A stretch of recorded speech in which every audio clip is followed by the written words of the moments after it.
Mami. Happy birthday, Mami.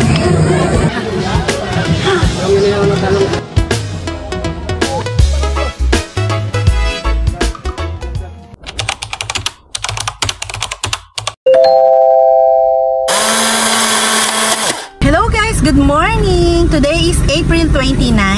Pupunta tayo sa Villa Filomena. Magsi-celebrate kami ng birthday ng aking mother. Ayan mga kasama ko. Hello guys! Ayan guys, papunta na kami sa Villa Filomena. Located ito sa Indang, Cavite.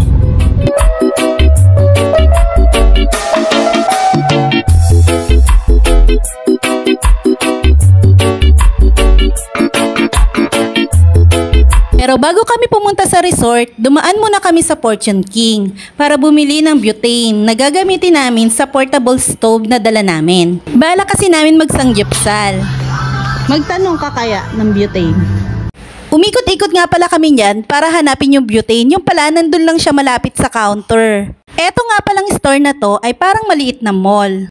Along the way naman siya dun sa resort na pupuntahan namin kaya hindi na siya sasadyain. Binibilisan na nga pala namin dyan kasi may nagiintay sa amin ng mga kasamahan namin sa baba. Ayan, nakita na nga namin at magbabayad ng person. Pero alam nyo ba na hindi namin nagamit yung butane na yan? Kasi bawal pala dun sa resort na pupuntahan namin. Nagkaroon daw kasi ng insidente na merong sumabog gamit yung butane kaya pinagbawal na nila. Kaya ayun, sad hindi namin nagamit kaya hindi na rin kami nagsangyupsal. 3 pa naman yung butane na binili namin dyan kasi excited kami dun sa sangyupsal na kakainin namin. Sa bagay, magagamit pa rin naman namin yan sa susunod na outing. Ayan, pababa na kami at kanina pa text ng text yung mga kasama namin at inip na daw sila sa baba. Paaura-aura muna ang mamshi nyo. Ayan, chinek muna ni Kuyang Guard yung resibo bago lumabas. Baka mamaya shoplifter. Ay, hindi magiging ganoon. Char! Ayan na guys, nasa sasakyan na kami at binabaybay na namin ang kahabaan ng naik. Nakakita nga pala kami ng nagtitinda ng talaba dito sa gilid ng kalsada. E tamang-tama favorito ng birthday celebrant kaya bumili na kami. Masarap din kasi itong ihawin kapag may ganitong mga ganap. Bumili rin nga pala kami ng suka para sa usawan sa talaba. Ayan guys, nakarating na kami sa Villa Filomena. Napakaraming tao kasi weekend nga pala ngayon. April 27 nga pala ang birthday ng mami ko. Wednesday yon, kaya Saturday namin ginanap para makasama yung lahat. Pasok muna tayo bago tayo lumabas na sabay na sa pamalengke. Dalawa lang lalabas. Maganda. Hey, ano yung pundo di sa Pasay? Andito na kami guys.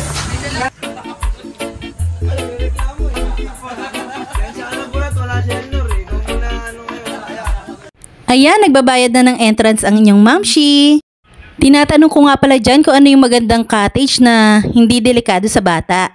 Kasi yung mga cottage na nakatayo dyan, may mga nasa taas, may mga nasa baba, may mga hagdanan. May bata kami at mga matatandang senior. Kaya nagmimili talaga kami ng safe na cottage na pwede sa matanda at bata. Di din pala pwedeng magdala ng mga pets sa kanila. Ayan nga pala yung operating hours nila, 7 AM to 5 PM yung day tour at yung night naman 7 PM to 5 AM. Ayan guys, papasok na kami. Iintayin na lang namin sa loob yung mga ibang kasama namin kasi hindi pa sila dumarating. Isi-settle muna namin yung mga gamit na dala-dala namin at hahanapin pa namin yung cottage na napili namin. Ayan si Kuya na stop ng resort, sinamahan kami hanggang makarating doon sa cottage namin. Ang dami rin kasi naming mga dala-dala kaya tinulungan niya rin kami. Salamat Kuya! Meron nga palang 2 pool dito, isang pang matanda at isang pambata at meron ding mahabang river. Nadala na nga pala namin ng mami at daddy ko dito.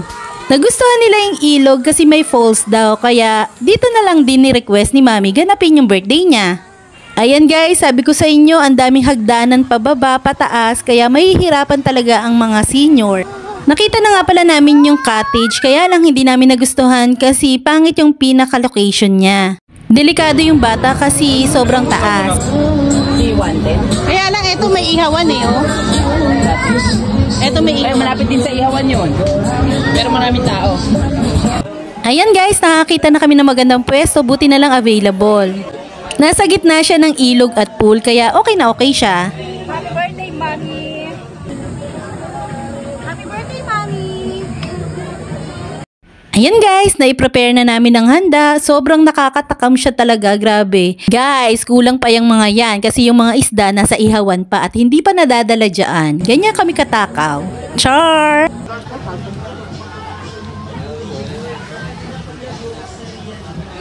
Say hi!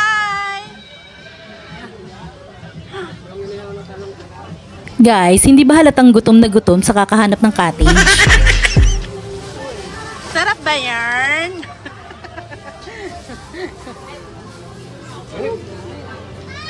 Wow! Diyan, Daddy, ayun o. Ay, kanina nandun. Ayan guys, hindi mo na magkakakilala at busy-busy sa pagkain. Ang sarap talaga sa pakiramdam na nagagawa namin tong mga gantong bagay na kasama namin ang aming mga magulang at mga mahal namin sa buhay. Sa simpleng gathering na ganto, napapasaya namin sila. At syempre yung mga happy memories na kasama sila, yun ang hindi nababayaran. Kaya guys, habang andyan pa ang mga magulang nyo at meron pa kayong pagkakataon na pasayahin sila, gawin nyo na. Iparamdam nyo sa kanila yung pagmamahal nyo at ipakita nyo na andyan kayo para sa kanila.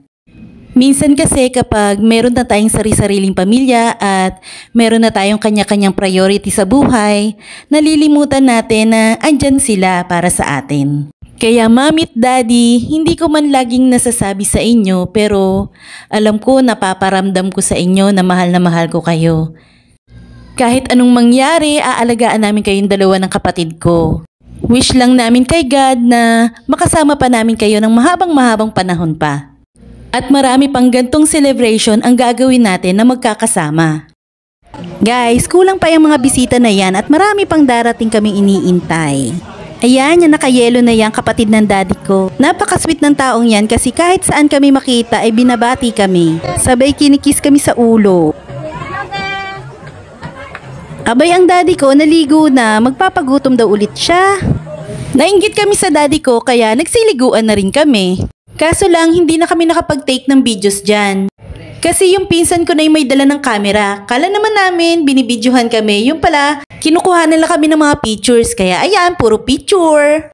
Ayan, dyan sa falls, dyan nag-enjoy ang mga senior. Kaya ni-request talaga nila na dito pumunta. Umakyat din nga pala kami dyan ng napakataas na bundok at tumawid kami sa hanging bridge. Sayang nga lang at na-delete ang video namin doon. Sobrang nakakatakot talaga yung pagtawid namin sa hanging bridge. Pagdating nga pala namin doon sa pinakatuktok, meron dong open space na sobrang hangin at may mga ostrich na pwede mong pakainin. Sayang lang at na-delete yung mga videos namin doon. Sa susunod na punta namin, sisiguraduhin namin na makakakuha kami ng magandang mga videos. Yun lamang po. See you on my next vlog. Bye!